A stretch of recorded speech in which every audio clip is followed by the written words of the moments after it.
enjoyed doing this setup, and I really like the way it came out. I love the still motion idea. I love it being like set up into panels but not really broken down into panels, although you can break it into panels. My man KJ Hulk has broken it down into actual panels, and I do like that too, but I like to kind of see them kind of bleeding into each other too. So I think this came out really dope. And this is something that I would love to expand on. Like I always say when I do these setups, I'm thinking about a much larger display in mind, and this is just the basics for it and just the base for it. But I would love to get one more panel. As you can see, this is like the first panel here, and really I would have loved for Deadpool to have saying run instead of no. It was really supposed to be a kind of comedic thing there, of course, with Deadpool. But anyway, the first panel here is Deadpool, and we got 5 villains chasing Spider-Man here: Carnage, Lizard, you can see Kraven back there, Sandman, and Venom. And then in this next panel, Spider-Man is kind of getting two of them off of him, kicking Carnage, kind of mushing Vulture. But then Sandman and Venom take it up another notch. They both go into transformations.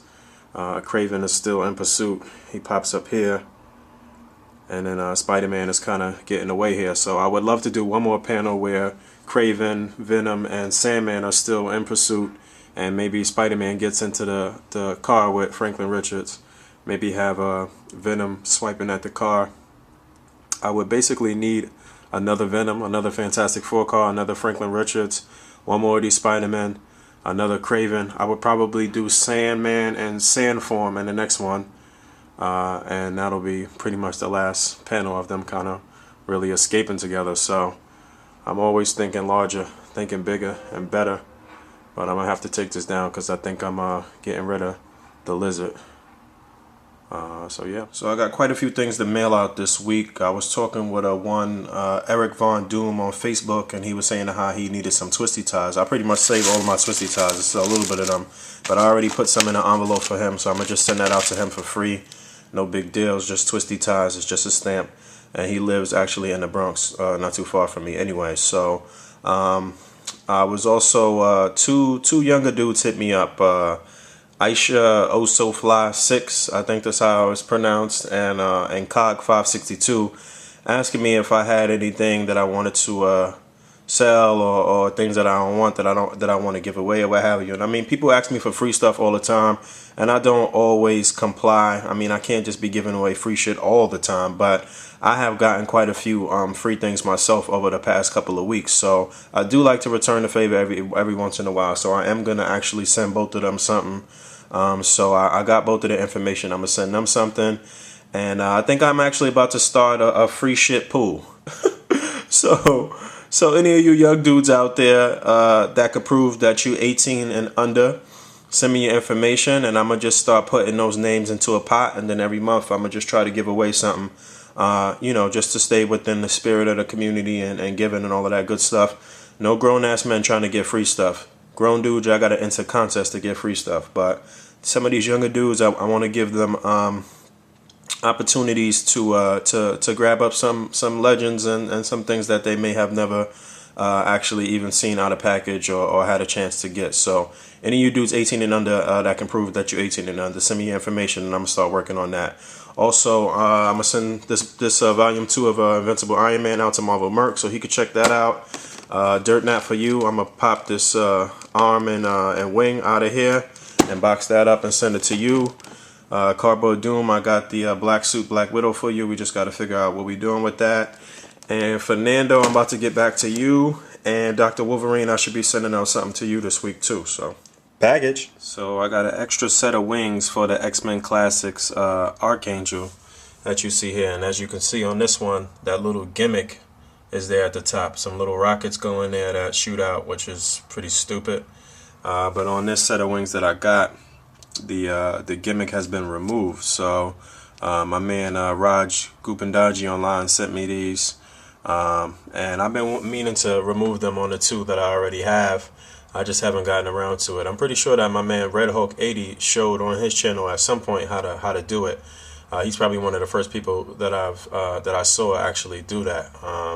So I'm really happy to get these. It's a little minor thing, but it's dope because it just makes the figure look more comic accurate and more realistic. So big thanks to my man Raj, who is AKA Tamid, and Tamid and St. August are two of the administrators on the Articulated Comic Book Art group page on Facebook, and I just want to thank them for really holding it down and enforcing the rules on there and adding people really quickly when they request to get on the group page. I think we almost at 70 people on that group page, so I just want to thank those guys for really holding it down, man. So this is what I had got in that package. It's a little mini Sentinel. And originally this was packaged with the new X-Men Wolverine that I got a couple of episodes ago that had the scuff on the chin and the nose. It's missing the arms right now, but my man Prime 1962 sent this out to me for picking up those Scarabus figures for him. And he sent me a little love letter here. No, he sent me a letter saying that when he finds the arms, he'll send them out to me. So he actually messaged me last night and told me he found the arms, so I will get them.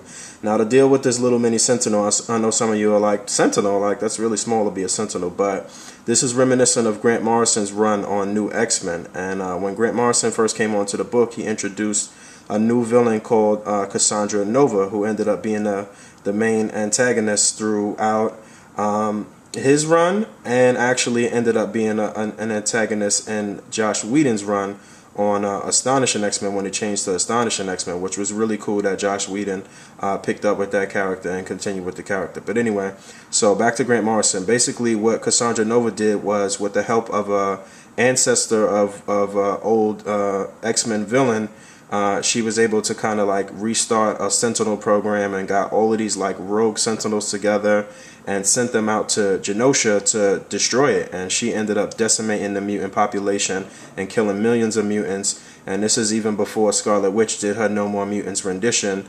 And this is what really started taking the mutant population down. And I thought Grant Morrison's run was really dope on the book. And I just didn't like some of the things that he did at the ending. But he made some significant changes and did some real dope things. He's the one that introduced secondary mutations, which changed Beast form, which gave Emma Frost her diamond form. He's the last person to kill off Phoenix. He did some really interesting things. I just didn't like some of the things he did toward the end with Magneto and Zorn. But you guys check it out. I don't want to... So just waking up on Wednesday morning. That's clean laundry, Mom. I promise. I got a long day ahead of me. I got like a block of time in the studio today, maybe like 5 or 6 hours. I should be recording my new channel intro amongst some other things. Hopefully I'll be able to show y'all some footage in the studio. I'm not sure how much recording I'll really be able to do, but we'll see. So I'm downtown on 28th Street right now. This is considered the garment district in Manhattan, where like a lot of people come to buy wholesale clothing and stuff like that, and jewelry, and it's a lot of bootleg shit getting sold down here too, like bootleg Jordans and shit. But I'm about to run up here and get some sushi to go before I run up in the studio. Running up in the studio right now.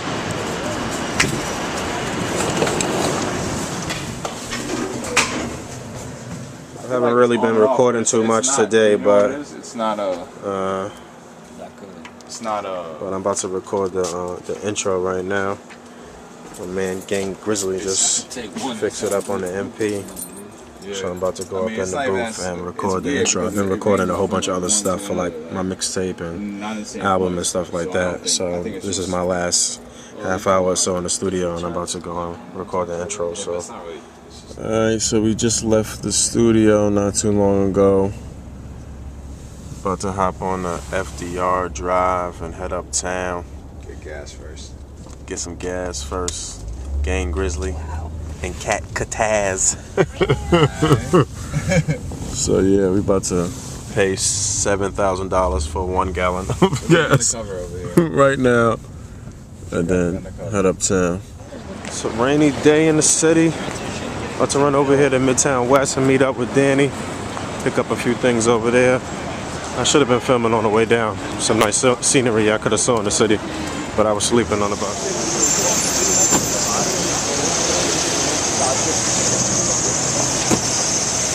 I'm up in Midtown. I was looking to try to grab another Titanium Man for Ghetto Gypsy, but they didn't have him here. I'm with Danny too. Just met up with Danny, but they actually got the the Bane wave for like 107 for the whole wave, which is actually really decent. Get one free. We about to get a box. So back up in Toys R Us, Times Square, they got a couple of more buildings up.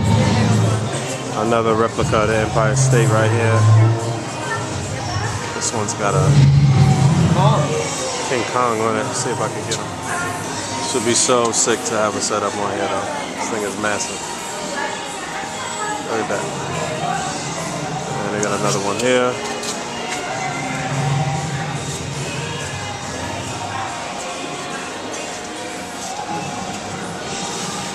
And he was up in here before me stashing figures, and he stashed this Daredevil. I don't know if this is a variant or what it is, but it looks like the same body as that Wolverine, the brown suit Wolverine, I think. Up in Manhattan Mall, I'm about to check out Toys R Us Express. Soaking wet. And we wet.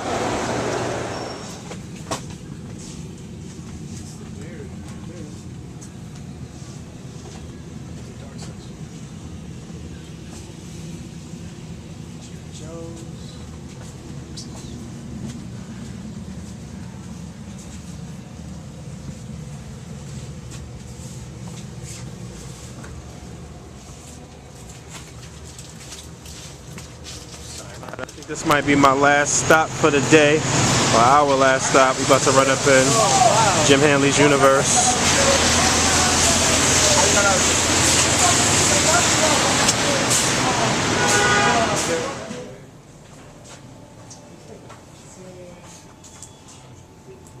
Definitely some cool stuff in here though.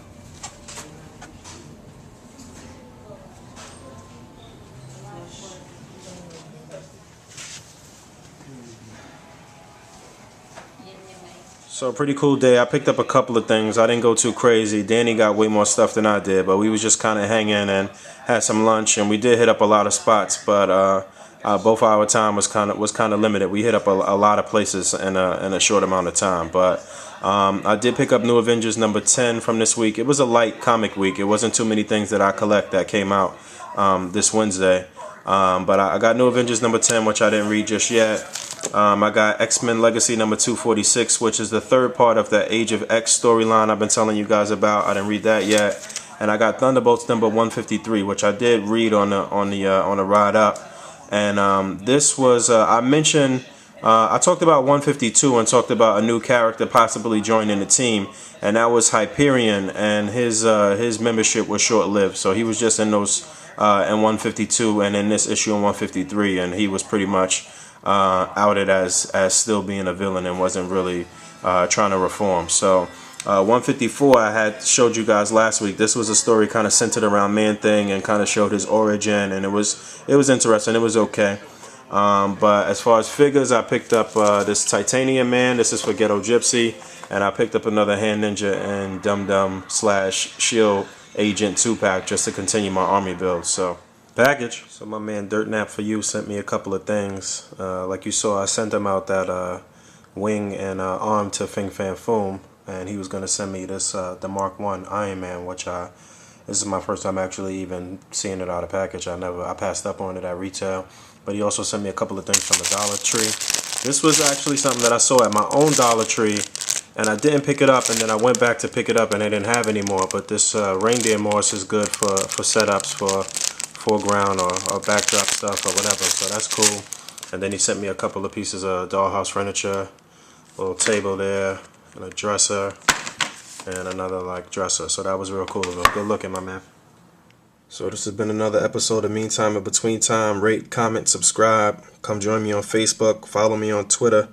And the next video that I put up, not necessarily a Meantime in Between Time, but whatever the next video is, you should see my new channel intro, which came out real dope. So look out for that, and I'll talk to y'all next time. Peace.